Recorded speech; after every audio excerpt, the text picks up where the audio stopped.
Татарстан Республикасының текшерүү органнары зәй кишисіне карата үтерергә омтылу маддәсе буенча җинаять эше кузгаткан. Шәһәребезнең Никифоров урамының бер йортында 43 яшьлек ир-ат бергә яшәүче әнисен каеш белән булмакчы була. Моның белән генә тукталып калмый, хәтта чүкеш белән берничә тапкыр башына суга һәм үз-үзен яндыра. Когда женщина потеряла сознание, он поджег себя и выбежал в подъезд, где соседи оказали ему первую помощь и вызвали на место сотрудников экстренных служб.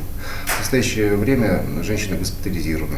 Әлеге гаилә турында бер подъездда яшәүчеләрнең фикерләре төрлечә. Ир-атның да 71 яшьлек әнисенең дә ярдәмчел икәне билгелән. Тик спиртлы эчемлекләрне еш кулланганнар. Сын у ней тоже добрый, хороший, всегда поздоровается. Оба пили, и сын, и мать.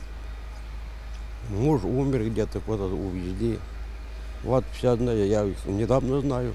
Хәзерге вакытта әлеге җинаять эше буенча тикшерү эше бара, фаҗигагә китергән сәбәпләр ачыклана. Җинаятьчене кулга алганнар, ул үз гаебен тулысынча танырга да өлгерә.